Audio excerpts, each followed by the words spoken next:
충격적인 일이 벌어졌습니다. 이게 뭐야? 이상한 냄새나. 미국 콜로라도 초등학교의 점심시간.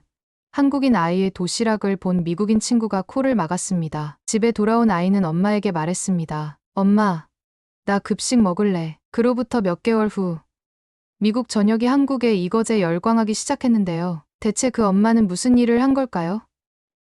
지금 바로 알아보겠습니다. 그 전에 잠깐 1초 만에 누를 수 있는 좋아요 버튼을 꾹 눌러주시면 영상 제작에 큰 힘이 됩니다. 안녕하세요, 여러분. 오늘은 제 이야기를 들려드리려고 합니다. 저는 이지영이라고 해요. 38살이고 한국에서 온 영양사입니다. 정확히는 전직 영양사라고 해야 할까요? 남편이 미국 덴버로 해외 파견을 나오면서 저희 가족도 함께 이곳에서 생활하게 됐거든요. 한국에서는 대형 병원에서 영양사로 일했지만 지금은 8살 아들 서준이를 돌보는 전업주부로 지내고 있습니다. 처음 미국에 왔을 때는 모든 것이 낯설었어요. 언어는 물론이고 음식도, 문화도 달랐죠. 하지만 그 중에서도 가장 놀랐던 건 아이들의 식습관이었습니다. 서준이가 다니는 학교에서 처음 급식을 보았을 때 정말 충격적이었어요. 냉동 피자, 치킨 너겟, 감자튀김. 영양사로서 제 눈에는 그저 가공식품일 뿐이었습니다. 이런 음식을 매일 먹는다고? 우리 서준이에게는 절대 안 돼. 그래서 시작한 것이 한식 도시락이었죠. 김밥, 불고기, 잡채. 한국에서 아이들이 좋아하는 반찬들을 정성껏 준비했어요. 서준이는 처음에는 좋아했습니다. 익숙한 음식이니까요. 하지만 문제는 학교에서 일어났어요. 그날은 평소와 같은 화요일이었습니다. 아침 일찍 일어나 서준이의 도시락을 준비했죠. 김밥과 멸치볶음, 그리고 작은 용기에 담은 양념장까지 모두 서준이가 좋아하는 것들이었어요. 도시락을 준비하면서 항상 하는 생각이었습니다. 음식은 단순한 에너지원이 아니라 사람의 건강과 삶을 바꿀 수 있는 힘이 있다고요. 특히 성장기 아이들에게는 더욱 중요하죠. 그런데 그날 저녁, 서준이가 학교에서 돌아왔을 때 얼굴이 어두웠어요. 평소라면, 엄마, 오늘 학교에서 이런 일이 있었어요. 라며 신나게 이야기하던 아이가 무언가 숨기는 듯 했습니다. 서준아, 오늘 학교는 어땠어? 물었더니 잠시 머뭇거리더니 대답했어요. 괜찮았어요. 모든 엄마가 알죠. 아이가 괜찮았어요라고 말할 때는 절대 괜찮지 않다는 거요. 저녁을 준비하면서도 계속 신경이 쓰였습니다. 결국 식사 중에 다시 물었어요. 도시락은 맛있게 먹었어? 김밥 좋아하잖아. 그때 서준이의 눈에서 눈물이 글썽였습니다. 그리고 떨리는 목소리로 말했죠. 엄마, 나 도시락 싸지 마. 급식 먹을래. 가슴이 철렁 내려앉았어요. 뭔가 있었던 게 분명했습니다. 서준이를 안아주며 다정하게 물었죠. 무슨 일 있었어? 엄마한테 말해줘. 서준이는 결국 이야기했습니다. 점심시간에 도시락을 꺼내자 친구들이 처음에는 신기해했다고요. 다들 서준이의 도시락을 구경하러 모여들었죠. 하지만 곧 잭이라는 친구가 이거 뭐야? 이상한 냄새나 라고 말했다고 합니다. 그 말에 다른 친구들도 정말 이상한 냄새. 저게 뭐야? 하며 놀리기 시작했다고요. 서준이의 이야기를 들으며 가슴이 아팠습니다. 우리에게는 너무나 익숙하고 소중한 음식이 이곳에서는 이상한 음식이 되어버린 현실이 너무 슬펐어요. 하지만 더 충격적인 건 그 뒤였습니다. 그래서 점심 먹고 나서 친구들이 나랑 놀지 않았어요. 잭이 김치 냄새 난다고 멀리 가래요. 서준이의 말을 듣는 순간 화가 치밀었어요. 어떻게 8살 아이들이 이럴 수 있지? 하지만 곧 진정했습니다. 아이들은 다른 문화에 대해 아직 모르는 것뿐이니까요. 그렇다고 해서 서준이가 겪은 상처가 작아지는 건 아니었습니다. 서준아, 많이 속상했겠다. 엄마가 미안해. 그날 밤, 서준이를 재운 후 오랫동안 생각에 잠겼어요. 한식에 대한 자부심은 저의 정체성이나 다름없었습니다. 영양학적으로 우수하고 건강에도 좋은 한식을 포기할 수는 없었어요. 하지만 서준이가 학교에서 소외되는 것도 견딜 수 없었죠. 어떻게 해야 할까? 고민은 밤새 이어졌습니다. 이 문제는 단순히 음식의 문제가 아니었어요. 문화의 차이, 소통의 문제였죠. 그리고 어떻게든 해결책을 찾아야 했습니다. 서준이의 슬픈 눈빛을 다시는 보고 싶지 않았으니까요. 다음 날 아침, 서준이에게 약속했죠. 오늘은 급식 먹어도 돼. 엄마가 학교에 얘기해 놓을게. 그렇게 서준이를 학교에 보내고 집으로 돌아오는 길, 가슴이 무거웠습니다. 영양사로서, 그리고 엄마로서 내 아이에게 건강한 음식을 먹이는 것이 잘못된 일은 아니잖아요. 한국에서는 영양사로 일하며 수많은 식단을 짜왔습니다. 병원에서 환자들의 건강 상태에 맞춘 치료식을 개발하고 영양 교육도 진행했죠. 특히 기억에 남는 건 외국인 환자들을 위한 한식 교육 프로그램이었어요. 서양인들이 처음에는 낯설어하던 한식을 맛보고 놀라워하던 모습이 생생합니다. 와, 이렇게 맛있고 건강한 음식이 있다니 라며 감탄하던 그들의 표정을 잊을 수 없어요. 하지만 미국에서의 현실은 달랐습니다. 한식을 유지하는 것이 생각보다 훨씬 어려웠어요. 재료부터 문제였죠. 한국에서는 당연히 구할 수 있는 것들이 이곳에서는 아시안 마트까지 한참을 가야 했습니다. 값도 비쌌고요. 하지만 그보다 더 큰 문제는 문화적 차이였어요. 몇 달 전 김치를 담그다가 이웃에게 불만을 들은 일이 떠올랐습니다. 그날은 드디어 오랜만에 김치를 담그는 날이었어요. 한국에서 부모님이 보내주신 고춧가루로 김치를 담그려고 했죠. 창문을 열고 양배추와 물을 다듬고 있었는데 갑자기 초인종이 울렸어요. 문을 열자 옆집에 사는 캐롤이 서 있었습니다. 평소에는 친절하게 인사하던 이웃이었는데 그날은 표정이 좋지 않았어요. 지영, 미안한데 냄새가 너무 심해요. 우리 집까지 다 들어와요. 창문을 닫을 수 있을까요? 그 순간 얼굴이 화끈거렸습니다. 부끄러움과 당혹감, 그리고 서러움이 한꺼번에 밀려왔어요. 고개를 숙이며 사과했죠. 죄송해요, 캐롤. 바로 창문 닫을게요. 문을 닫고 부엌으로 돌아오는데 눈물이 왈칵 쏟아졌습니다. 한국에서는 김치 냄새가 나면 아, 맛있겠다 하며 기대하는 음식인데 이곳에서는 불쾌한 냄새가 되어버렸다는 사실이 너무 서글펐어요. 그날 담근 김치는 평소보다 맛이 없었습니다. 아마도 제 마음이 담겨서 그랬을 거예요. 그 일 이후로 한식을 만들 때마다 창문을 꼭 닫았어요. 향신료 냄새가 많이 나는 음식은 가급적 만들지 않았고요. 하지만 그건 한식의 맛과 영혼을 반쯤 포기하는 일이었습니다. 굽는 고추장 냄새, 된장찌개 끓는 향기, 그것들이 없는 한식은 뭔가 허전했죠. 그리고 이제 서준이마저 한식을 거부하는 상황이 되었습니다. 내가 계속 한식을 고집하는 게 맞을까?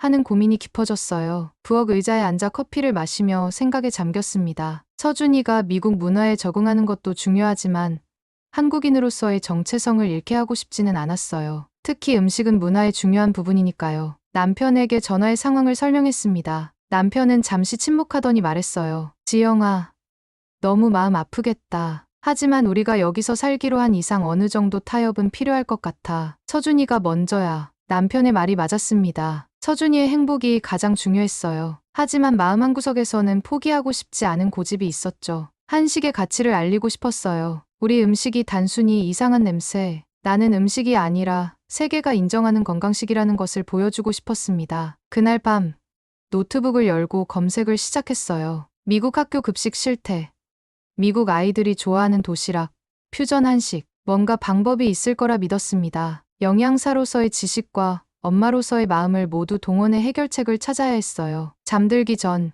결심했습니다. 내일부터 미국 급식에 대해 제대로 알아봐야겠다. 정확히 어떤 음식을 먹고 있는지, 그리고 어떻게 하면 서준이와 친구들이 한식에 관심을 가질 수 있을지. 그렇게 계획을 세우며 잠이 들었지만 꿈속에서도 서준이의 슬픈 표정이 계속 떠올랐습니다. 다음 날 아침, 서준이를 학교에 데려다 준 후 결심했습니다. 오늘은 미국 급식에 대해 제대로 알아봐야겠다. 영양사 출신으로서 아이들이 먹는 음식의 실태를 모른 채 판단할 수는 없었으니까요. 먼저 인터넷으로 미국 학교 급식 관련 자료들을 찾아봤습니다. 그리고 점심시간에 맞춰 서준이의 학교를 방문했어요. 안녕하세요.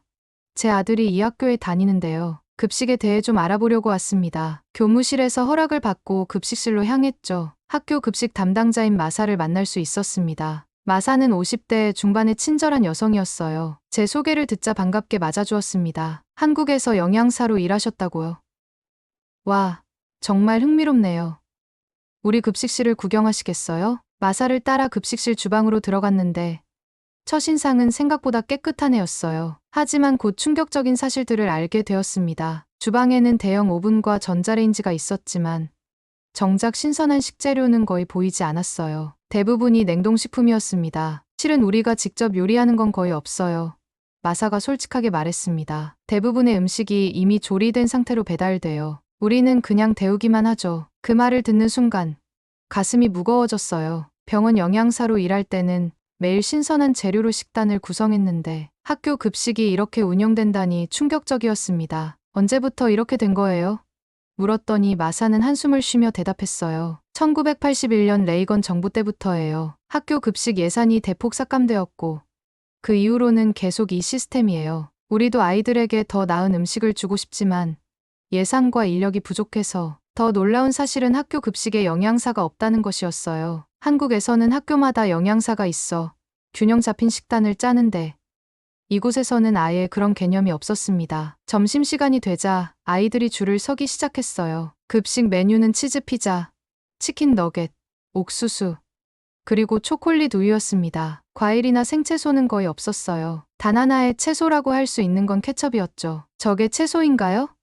의아해하며 물었더니 마사가 쓴웃음을 지었어요. 믿기 힘들겠지만 연방 급식 가이드라인에서는 케첩이 채소 섭취로 인정되고 있어요. 말도 안 되죠? 그 순간 영양사로서의 저는 분노했습니다. 어떻게 케첩을 채소로 인정할 수 있지? 성장기 아이들에게 이런 음식만 주다니. 하지만 엄마로서의 저는 걱정이 앞섰어요. 서준이가 매일 이런 음식을 먹는다고 생각하니 마음이 아팠습니다. 서준이를 찾아보니 친구들과 함께 앉아 피자를 먹고 있었어요. 행복해 보이는 모습에 안도하면서도 건강을 생각하니 걱정이 되었습니다. 영양가가 부족한 음식을 매일 먹는다면 서준이의 성장에 좋지 않을 텐데. 학교를 나오면서 결심했어요. 도시락을 다시 싸야겠다. 하지만 이번에는 다른 방식으로 서준이가 친구들 앞에서 부끄럽지 않으면서도 건강한 음식을 먹을 수 있는 방법을 찾아야 했습니다. 집으로 돌아오는 길에 아시안 마트에 들렀어요. 평소보다 더 많은 재료를 샀습니다. 한식 재료뿐만 아니라 서양 요리에 필요한 것들도요. 한식의 맛과 영양은 유지하되 형태와 모양은 서양식으로. 머릿속에서 아이디어가 떠올랐습니다. 집에 도착해서는 요리책과 인터넷을 뒤져가며 퓨전 한식 레시피를 찾았어요. 한식을 좋아하지만 서양화된 입맛에 익숙한 재미교포들의 블로그도 많이 참고했죠. 메모장에 가능한 메뉴들을 적어내려 갔습니다. 불고기 샌드위치, 김밥 대신 한식 롤. 어떻게 하면 서준이와 친구들이 거부감 없이 받아들일 수 있을까? 저녁에 서준이가 돌아왔을 때 조심스럽게 물었어요. 서준아, 오늘 급식은 어땠어? 서준이는 밝게 대답했습니다. 맛있었어요. 피자랑 치킨 너겟이었어요. 그 모습에 안심하면서도 한편으로는 걱정이 되었어요. 서준이가 건강한 음식보다 패스트푸드에 익숙해지는 것이 두려웠거든요. 서준아, 엄마가 새로운 도시락을 준비해볼까? 내 친구들도 좋아할 만한 거로. 서준이가 잠시 망설이더니 물었어요. 정말요? 그런데 김밥 같은 건 아니죠? 그 말에 웃음이 나왔습니다. 아니, 완전히 다른 거야. 내일 한번 보자. 마음에 안 들면 다시 급식 먹으면 되고. 그날 밤 늦게까지 새로운 도시락 메뉴를 연구했습니다. 영양사로서의 지식을 총동원해 균형 잡힌 식단을 계획하면서도 서준이와 친구들의 입맛을 고려했어요. 내일은 꼭 성공해야 해. 라고 다짐하며 잠이 들었습니다. 다음 날 아침 평소보다 일찍 일어났어요. 오늘은 특별한 날이니까요. 부엌에서 준비를 시작했습니다. 냉장고에서 어제 미리 재워둔 불고기를 꺼냈어요. 향긋한 양파와 간장, 마늘 향기가 부엌을 가득 채웠습니다. 오늘은 불고기 또띠아 롤이다. 한식을 포기할 순 없지만 아이들이 거부감 없이 먹을 수 있는 방식으로 변화를 줘야 했어요. 영양사로서의 직감이 이렇게 말하고 있었죠. 음식의 영혼은 유지하되 모양을 바꾸자. 달군 팬에 불고기를 볶았어요. 고소한 향이 올라오자 서준이가 부엌으로 뛰어왔습니다. 엄마, 무슨 냄새지? 맛있는 냄새가 나요. 서준이의 눈이 반짝였어요. 오랜만에 보는 기대에 찬 표정이었습니다. 오늘 특별한 도시락이야. 불고기 롤이란다. 불고기가 적당히 익자 따뜻한 또띠아에 불고기, 상추, 당근채, 오이 피클을 넣고 돌돌 말았어요. 그리고 먹기 좋은 크기로 잘라 도시락통에 예쁘게 담았습니다. 옆에는 요구르트와 딸기도 넣었고요. 서준이가 신기한 눈으로 지켜보았어요. 와, 이거 피자헛에서 먹는 랩 샌드위치 같아요. 그 말에 웃음이 나왔습니다. 제 계획이 통한 거죠. 한식의 맛은 유지하되 모양은 서양식으로 만들어 아이들에게 친숙하게 다가가는 전략이었으니까요. 엄마, 이건 친구들도 먹어볼 수 있겠어. 서준이의 확신에 찬 목소리에 가슴이 뭉클했어요. 이번에는 성공할 수 있을 것 같았습니다. 그럼 오늘 친구들한테 자랑해도 좋아. 맛있게 먹으렴.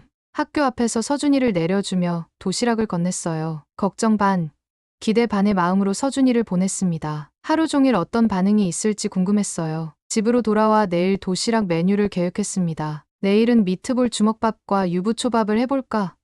영양사로서의 지식을 총동원해 균형 잡힌 식단을 고민했어요. 단백질, 탄수화물, 비타민, 미네랄, 모든 영양소가 골고루 들어가면서도 아이들이 좋아할 만한 메뉴를 구상했습니다. 오후가 되어 서준이가 학교에서 돌아왔을 때 그 표정만 봐도 알 수 있었어요. 성공이었습니다. 서준이의 얼굴에는 환한 미소가 가득했어요. 엄마, 오늘 도시락 너무 맛있었어요.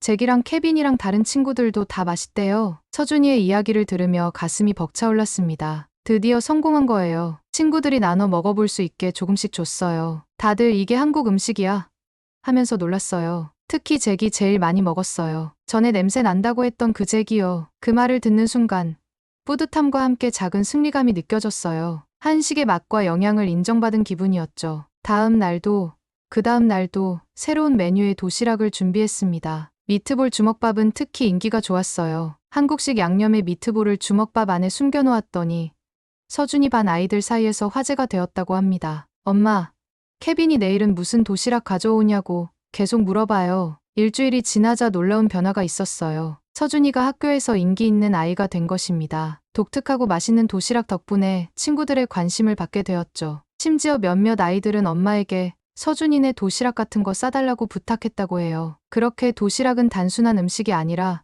서준이가 친구들과 문화를 나누는 다리가 되었습니다. 한식의 영혼은 유지하면서도 아이들이 친숙하게 받아들일 수 있는 형태로 변형한 전략이 성공한 거죠. 특히 기뻤던 건 서준이가 한국 음식에 대한 자부심을 되찾았다는 점이었어요. 더 이상 부끄러워하지 않고 오히려 자랑스럽게 친구들에게 소개하는 모습을 보니 제 마음도 뿌듯했습니다. 어느 날은 서준이가 학교에서 돌아와 흥분된 목소리로 말했어요. 엄마, 선생님이 우리 도시락에 대해 물어보셨어요. 다른 반 선생님들도 궁금해하신대요. 그날 저녁 남편에게 이 모든 상황을 이야기했습니다. 남편은 제 어깨를 두드리며 말했죠. 역시 우리 지영이야. 문제를 멋지게 해결했네. 하지만 저는 이게 단순한 문제 해결이 아니라고 생각했어요. 이것은 시작에 불과했습니다. 제 머릿속에서는 더 큰 그림이 그려지고 있었어요. 어쩌면 이것이 한식의 가치를 알릴 기회가 될 수도 있지 않을까. 그렇게 한 달여가 지났을 때였어요. 서준이의 생일이 다가오고 있었고 학교에서 작은 파티를 열기로 했습니다. 아이들의 생일에는 간식을 가져가서 반 친구들과 나눠 먹는 문화가 있었거든요. 서준아, 생일에 뭘 가져갈까? 컵케이크. 아니면 쿠키? 서준이의 대답은 제 예상을 뛰어넘었어요. 엄마, 떡볶이 가져가면 안 돼요? 친구들이 한국 음식 더 먹어보고 싶대요. 떡볶이라니. 가장 한국적인 간식을 원한다니. 한 달 전만 해도 상상할 수 없었던 일이었어요. 물론 학교에서 먹기 좋게 약간 변형해야 했지만 서준이가 스스로 한국 음식을 선택했다는 사실이 너무 기뻤습니다. 그날 밤 떡볶이 레시피를 연구했어요. 원래의 맵고 달콤한 맛은 유지하되 아이들이 먹기 쉽도록 떡의 크기를 작게 하고 소스의 농도를 약간 조절했습니다. 또한 개별 용기에 담아 위생적으로 나눠 먹을 수 있게 준비했죠. 서준이의 생일날 학교에 떡볶이를 가져갔어요. 교실에 들어서자 아이들이 호기심 어린 눈으로 쳐다봤습니다. 선생님의 도움을 받아 아이들에게 나눠주었죠. 이건 떡볶이라고 해요. 한국의 대표적인 간식이에요. 아이들의 반응은 놀라웠어요. 물론 몇몇은 맵다며 얼굴을 찡그렸지만 대부분은 와, 정말 맛있어 라고 말했죠. 특히 잭은 2번이나 더 달라고 했어요. 그 모습을 보며 가슴이 벅차올랐습니다. 그날 서준이는 학교에서 스타였어요. 친구들이 둘러싸고 한국에 대해 물어보았다고 합니다. 한국어로 뭐라고 말하는지, 한국에는 어떤 놀이가 있는지. 서준이가 자랑스럽게 한국 문화를 소개했다고 해요. 집으로 돌아오는 길, 서준이가 말했습니다. 엄마, 나 한국인이라서 자랑스러워요. 그 말을 듣는 순간 눈물이 핑 돌았어요. 단순히 도시락 문제를 해결한 것이 아니라 제 아들이 자신의 정체성을 받아들이고 자랑스러워하게 된 것이니까요. 그것이야말로 제가 진정으로 원했던 것이었습니다. 결국 도시락은 단순한 음식이 아니었어요. 문화를 나누는 창구였고 서준이가 자신의 뿌리를 소중히 여기는 계기가 되었죠. 그리고 저에게는 새로운 가능성을 보여준 시작점이었습니다. 이제 한식의 가치를 더 넓게 알릴 방법을 생각해 볼 시간이었어요. 그로부터 일주일 후 예상치 못한 일이 벌어졌습니다. 서준이를 데리러 학교에 갔을 때였어요. 서준이가 금발의 여성과 함께 저에게 달려왔습니다. 옆에는 서준이의 친구 케빈이 있었죠. 엄마, 케빈 엄마가 우리 도시락에 대해 물어보고 싶대요. 그 여성은 환한 미소로 자신을 소개했어요. 안녕하세요. 저는 줄리아예요. 케빈의 엄마입니다. 드디어 만나게 되어 정말 기뻐요. 처음에는 당황스러웠습니다. 왜 갑자기 도시락에 관심을 가지는지 이해가 안 됐거든요. 그래도 미소로 인사를 나눴어요. 안녕하세요. 저는 이지영이에요. 만나서 반가워요. 줄리아는 계속해서 말했습니다. 지난 몇 주 동안 케빈이 서준이의 도시락 이야기만 하더라고요. 엄마, 서준이는 매일 다른 도시락을 가져와. 정말 맛있어 보여. 라고요. 솔직히 처음에는 그냥 아이 말이려니 했는데 어제는 정말 심각하게 물었어요. 엄마, 왜 우리는 항상 같은 샌드위치만 싸주는 거야? 그 말에 웃음이 나왔어요. 아이들의 솔직함이란. 줄리아가 눈을 반짝이며 제안했습니다. 혹시 그 도시락 레시피를 가르쳐 주실 수 있을까요? 케빈이 정말 좋아할 것 같아서요. 순간 머릿속이 복잡해졌어요. 한국에서는 요리법을 공유하는 게 일상적인 일이지만 미국에서 한식을 설명하는 건 쉽지 않을 것 같았거든요. 재료부터 다르고 손질법도 다르고 그리고 과연 줄리아가 진심으로 배우고 싶어 하는 걸까? 단순한 호기심이 아닐까? 하는 의구심도 들었습니다. 하지만 줄리아의 진지한 간절한 표정을 보니 진심인 것 같았어요. 케빈도 옆에서 제발요. 서준이 엄마라고 애원하고 있었고요. 괜찮아요. 레시피를 알려드릴 수 있어요. 근데 재료를 구하는 게 쉽지 않을 수도 있어요. 줄리아의 얼굴이 환해졌습니다. 정말요? 와, 너무 감사해요. 재료는 제가 어떻게든 구해볼게요. 혹시 시간이 된다면 직접 배울 수도 있을까요? 요리 수업처럼요? 그 제안은 예상 밖이었습니다. 요리 수업이라니 한국에서도 전문 요리사가 아닌 제가 요리를 가르친다는 건 생각해 본 적 없는 일이었어요. 하지만 한식을 알릴 좋은 기회라는 생각이 들었습니다. 그럴 수도 있겠네요. 주말에 시간이 되시나요? 그렇게 우리는 다음 주말에 제 집에서 만나기로 했어요. 집으로 돌아오는 길, 서준이가 신나게 말했습니다. 엄마, 케빈이 우리 집에 오는 거예요. 진짜요? 서준이의 기대에 찬 목소리를 들으니 저도 기분이 좋아졌어요. 이번 기회를 통해 서준이의 친구 관계도 더 깊어질 수 있겠다는 생각이 들었거든요. 집에 도착해서 남편에게 상황을 설명했더니 처음에는 의아해하더니 곧 웃으며 말했어요. 우리 지영이가 한식 전도사가 되는구나. 좋은 일이야. 도와줄 일 있으면 말해. 그날 밤 어떤 메뉴를 가르쳐 줄지 고민했습니다. 너무 복잡하면 줄리아가 어려워할 테고 너무 단순하면 흥미를 잃을 수도 있을 테니까요. 결국 불고기 또띠아 롤, 주먹밥, 간단한 김밥 정도를 가르치기로 결정했어요. 그리고 재료 목록도 작성했습니다. 가능한 한 일반 마트에서 구할 수 있는 것들로요. 간장, 설탕, 다진 마늘 같은 기본 양념은 어디서든 구할 수 있으니까요. 다만 김이나 고추장 같은 특별한 재료는 제가 준비하기로 했어요. 주말이 다가올수록 긴장되었습니다. 제가 미국인에게 한식을 가르치다니, 그것도 전문 요리사도 아닌 제가요. 하지만 한편으로는 설렘도 있었어요. 제가 사랑하는 한식의 가치를 알릴 수 있는 기회니까요. 금요일 저녁, 줄리아에게서 문자가 왔습니다. 내일 정말 기대돼요. 그런데 다른 엄마들도 함께 가도 될까요? 제가 도시락 이야기를 했더니 모두 관심이 있더라고요. 다른 엄마들이라니. 처음에는 당황스러웠어요. 한 명도 부담스러운데 여러 명이라니. 하지만 곧 이런 생각이 들었죠. 이건 기회야. 한식을 알릴 수 있는 더 큰 기회. 용기를 내어 답장을 보냈습니다. 네.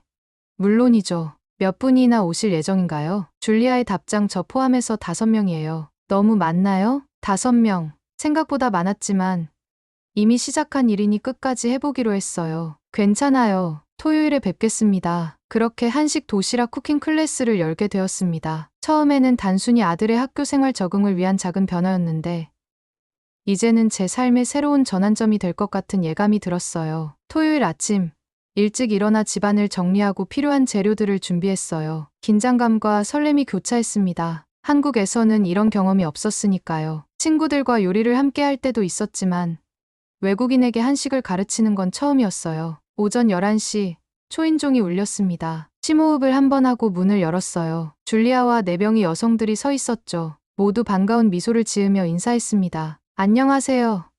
저는 메건이에요. 리사라고 해요. 만나서 반가워요. 저는 에밀리, 마이클 엄마예요. 셀리예요. 초대해줘서 고마워요. 그들은 모두 서준이 반 아이들의 엄마들이었습니다. 각자 와인이나 과일, 디저트 같은 작은 선물을 가져왔더라고요. 미국의 문화인가 봐요. 너무 감동적이었습니다. 어서 오세요. 들어오세요. 긴장한 목소리로 맞이했어요. 모두 부엌으로 안내하자 그들은 탄성을 질렀습니다. 와, 정말 깔끔한 부엌이네요. 이 향신료들은 뭐예요? 정말 흥미로워 보여요. 제가 미리 준비해둔 재료들을 보며 호기심 어린 질문들을 쏟아냈어요. 처음에는 서툰 영어로 대답하는 게 부담스러웠지만 그들의 진심 어린 관심에 점점 마음이 편해졌습니다. 오늘은 3가지 도시락 메뉴를 만들어 볼 거예요. 불고기 또띠아 롤, 참치 주먹밥, 그리고 간단한 김밥이에요. 먼저 불고기 양념부터 시작했습니다. 간장, 설탕, 다진 마늘, 참기름을 섞으며 각 재료의 역할을 설명했어요. 간장은 한국 요리의 기본 양념이에요. 소금 대신 깊은 맛을 내죠. 매건이 물었습니다. 이 참기름은 어디서 살 수 있나요? 향이 정말 좋네요. 일반 마트의 아시안 식품 코너에서 구할 수 있어요. 아니면 아시안 마트에 가시면 더 저렴하게 살 수 있고요. 그렇게 하나하나 설명하며 요리를 진행했어요. 처음에는 어색했지만 점점 자신감이 생겼습니다. 영양사로 일할 때의 경험이 도움이 되었어요. 각 재료의 영양소와 건강상 이 점도 함께 설명했죠. 한식은 육류, 채소, 곡물이 균형을 이루는 식단이에요. 특히 발효식품이 많아 장 건강에도 좋습니다. 엄마들은 열심히 메모하며 질문했어요. 특히 리사는 아이가 채소를 잘 안 먹는다며 어떻게 하면 맛있게 먹일 수 있을지 물었죠. 김밥이나 주먹밥에 채소를 숨겨 넣으면 아이들이 모르고 먹게 되더라고요. 당근을 아주 잘게 다져서 밥에 섞거나 시금치를 불고기와 함께 볶으면 맛이 배어 잘 먹어요. 모두 실제로 요리를 해보았습니다.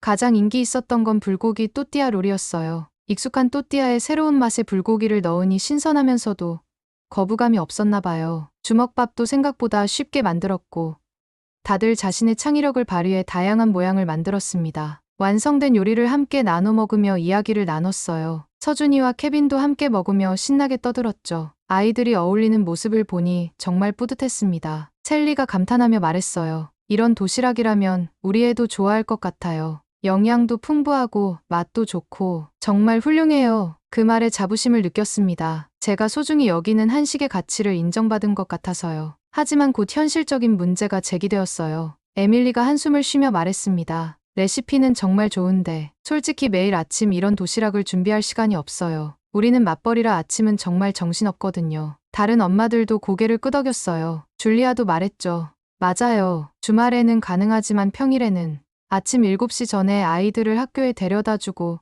8시에는 출근해야 해서 그 말을 듣고 현실적인 한계를 느꼈습니다. 제가 전업주부로 시간적 여유가 있어서 가능한 일이었지.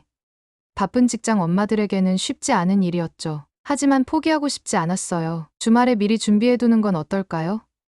냉동실에 보관했다가 아침에 데우기만 하는. 매건이 웃으며 말했어요. 그것도 좋은 방법이지만 솔직히 주말에도 아이들 활동으로 바빠요. 축구, 수영, 피아노. 대화는 자연스럽게 미국 부모들의 바쁜 일상으로 흘러갔습니다. 그들의 이야기를 들으며 미국과 한국의 문화 차이도 느꼈어요. 한국에서도 바쁘지만 음식과 식사에 쏟는 정성과 시간은 확실히 달랐습니다. 클래스가 끝나갈 무렵 줄리아가 갑자기 제안했어요. 지영 씨, 당신이 이런 도시락을 만들어서 팔면 어떨까요? 저희는 기꺼이 살 의향이 있어요. 그 말에 모두 동의했습니다. 맞아요. 건강하고 다양한 도시락이라면 기꺼이 살 거예요. 순간 머릿속에 번개가 치는 듯했어요. 도시락을 판다고. 사업이라니. 한 번도 생각해 본 적 없는 일이었습니다. 하지만 왜 안 될까요? 영양사 경험도 있고 한식에 대한 지식도 있고 아이들을 위한 건강한 급식 대안을 만들 수 있지 않을까요? 정말 그런 수요가 있을까요? 조심스럽게 물었어요. 리사가 확신에 찬 목소리로 대답했습니다. 물론이죠. 우리 학교만 해도 수십 명의 부모들이 관심을 가질 거예요. 건강한 도시락을 찾는 부모들은 많아요. 그렇게 쿠킹 클래스는 예상치 못한 방향으로 흘러갔습니다. 단순히 레시피를 공유하는 자리에서 새로운 사업 아이디어가 탄생한 순간이었어요. 집에 남은 우리 가족만의 시간. 남편에게 오늘 있었던 일을 이야기했습니다. 처음에는 반신반의하던 남편도 점점 가능성을 보기 시작했어요. 영양사 경험을 살릴 수 있는 좋은 기회일 수도 있겠네.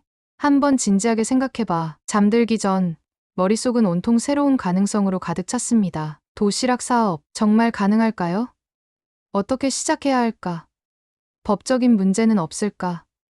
질문들이 꼬리에 꼬리를 물었지만 한 가지 확실한 건 이 도전이 흥미진진하다는 것이었어요. 한식의 가치를 더 널리 알릴 수 있는 기회가 될 수도 있겠다는 생각에 설렘을 안고 잠이 들었습니다. 다음 날 아침, 남편과 진지하게 대화를 나눴습니다. 아직 사업에 대한 확신은 없었지만 가능성을 탐색해보기로 했어요. 제 경력과 지식을 활용할 수 있는 방법이니까요. 지영아, 일단 소규모로 시작해보면 어떨까?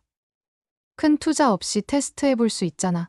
남편의 제안은 합리적이었어요. 처음부터 큰 규모로 시작하는 건 위험할 수 있으니까요. 그래서 시험적으로 소규모 배달 서비스를 시작하기로 결심했습니다. 먼저 해야 할 일은 정보 수집이었어요. 미국의 식품 사업 관련 법규, 위생 규정, 필요한 허가증, 모든 것이 낯설었습니다. 인터넷 검색으로는 한계가 있어서 줄리아에게 연락했어요. 줄리아, 혹시 식품 사업에 대해 아는 사람 있나요?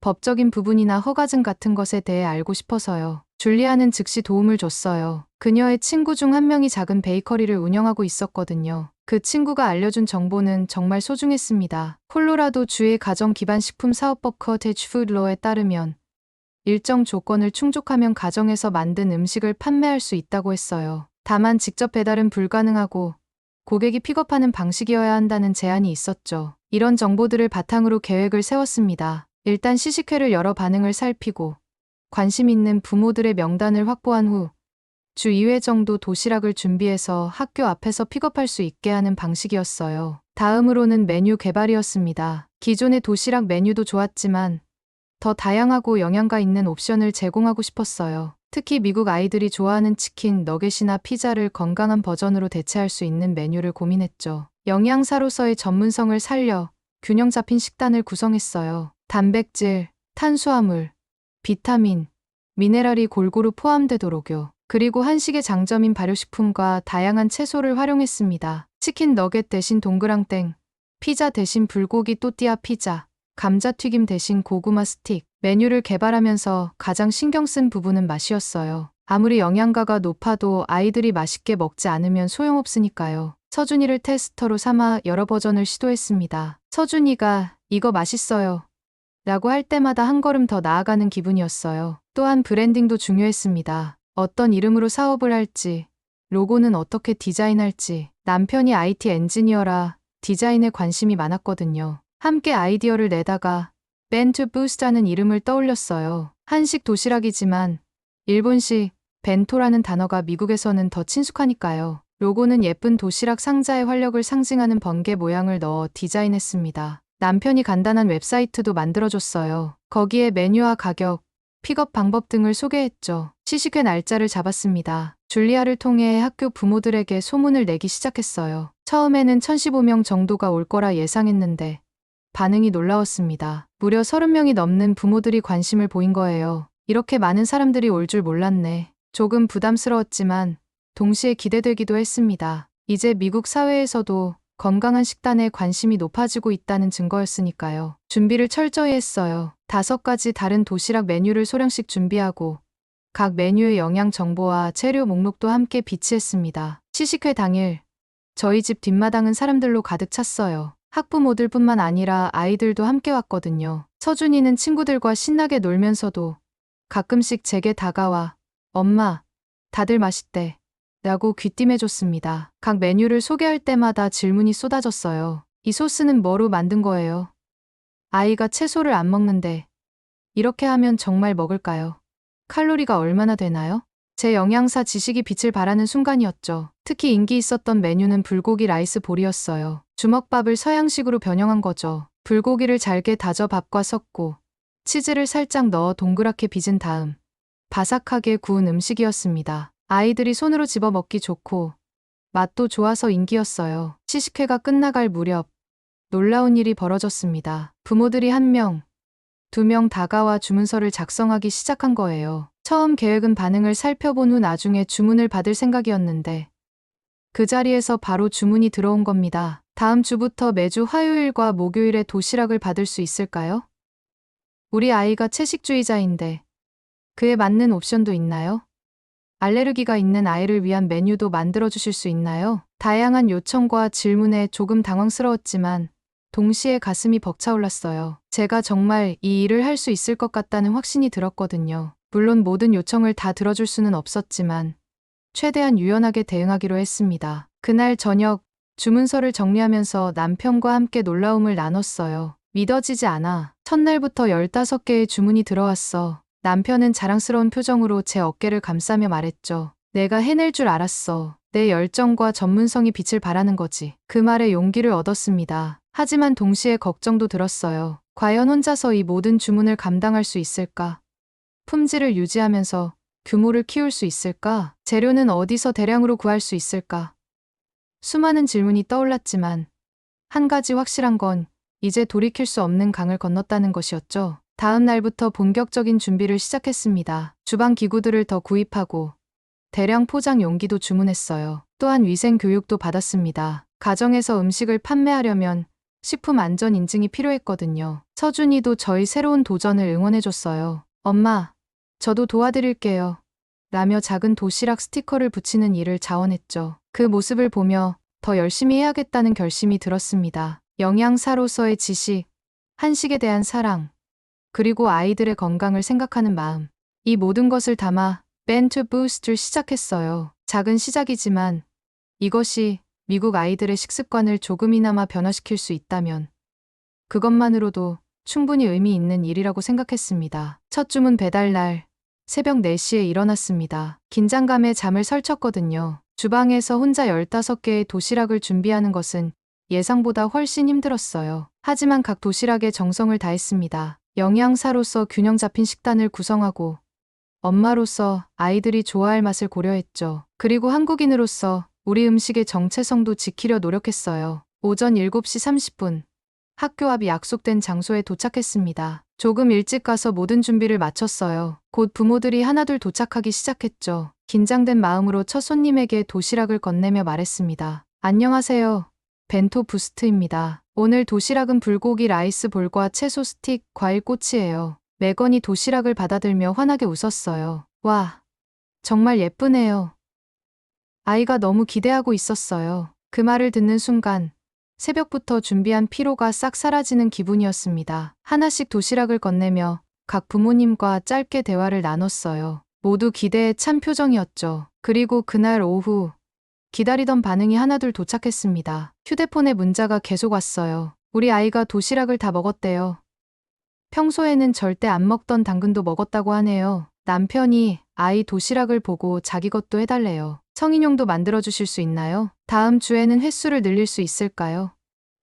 화목 말고 월수금도 가능한가요? 이런 긍정적인 반응에 너무 기뻤습니다. 물론 모든 의견이 좋은 것만은 아니었어요. 몇몇 아이들은 특정 음식을 싫어한다거나 포장이 조금 불편하다는 피드백도 있었죠. 하지만 그런 의견들도 소중하게 받아들이며 계속 개선해 나갔습니다. 한 달이 지나자 주물량이 30개로 늘어났어요. 혼자서는 감당하기 어려워져 줄리아에게 도움을 요청했습니다. 그녀는 흔쾌히 파트타임으로 함께 일하기로 했어요. 줄리아는 미국인의 시각에서 조언을 해주었고 덕분에 메뉴와 서비스를 더 현지화할 수 있었습니다. 특히 행복했던 건 서준이의 변화였어요. 이제는 자신의 한국 문화를 자랑스러워하게 되었거든요. 학교에서도 우리 엄마가 만든 도시락이야 라고 당당하게 말하는 아들을 보며 뿌듯함을 느꼈습니다. 하지만 사업이 커질수록 어려움도 늘어났어요. 재료 공급, 위생 관리, 배달 문제, 해결해야 할 일들이 많았습니다. 특히 한식 재료를 대량으로 구하는 것이 쉽지 않았어요. 처음에는 아시안 마트를 뛰어다니며 필요한 재료를 구했지만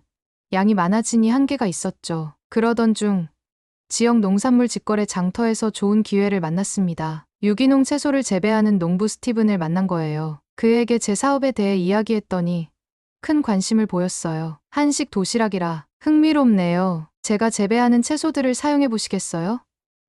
특별 가격으로 드릴 수 있어요. 그렇게 지역 농부와의 협력이 시작되었습니다. 신선한 지역 농산물로 한식을 만드는 것. 이것이야말로 진정한 퓨전이라는 생각이 들었어요. 또한 지역 경제에도 기여할 수 있는 방법이었죠. 사업이 안정되자 더 큰 꿈을 꾸기 시작했습니다. 어쩌면 학교 급식에 한식을 도입할 수 있지 않을까 하는 생각이었어요. 처음에는 비현실적인 꿈처럼 보였지만 줄리아가 중요한 정보를 알려줬어요. 지영, 우리 학교가 다음 학기에 급식 업체를 새로 선정한대요.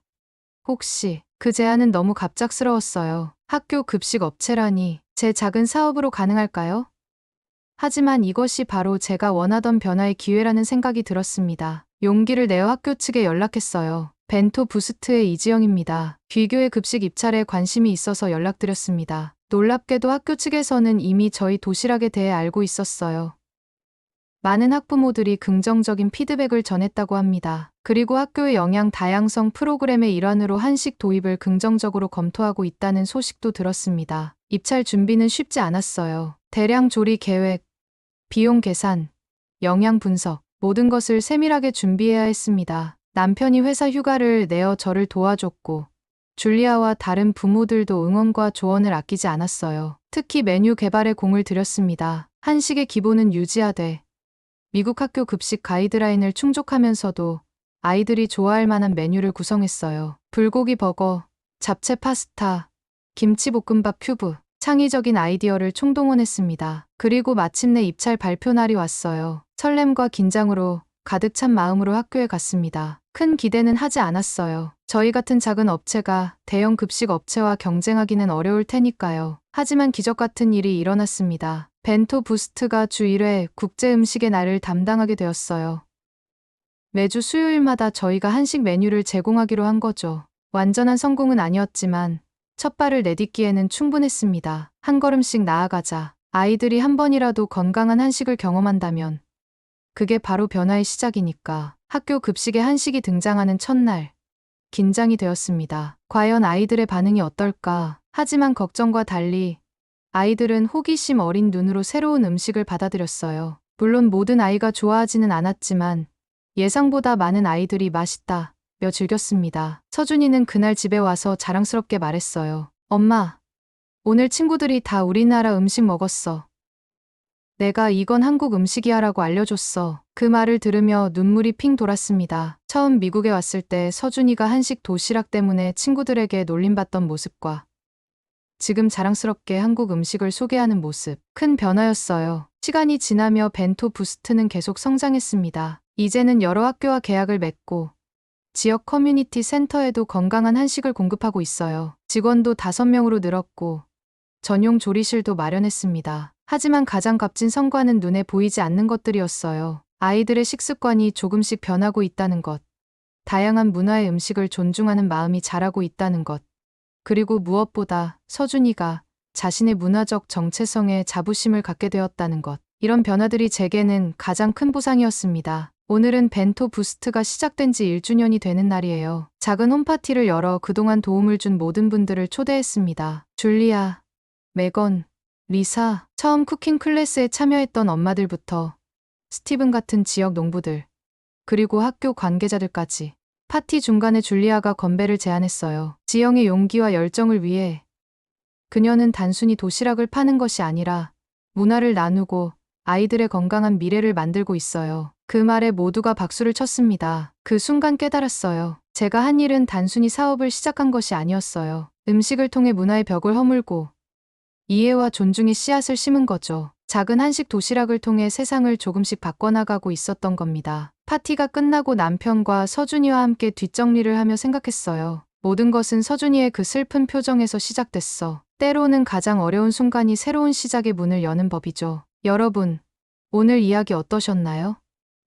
한국인으로서 미국에서 겪은 문화적 충돌과 그것을 극복해 나가는 과정, 그리고 한식의 가치를 알리기 위한 노력까지 많은 분들이 공감하셨기를 바랍니다. 혹시 비슷한 경험이 있으시거나 해외에서 한국 문화를 알리는 일을 하고 계신다면 댓글로 여러분의 이야기도 들려주세요.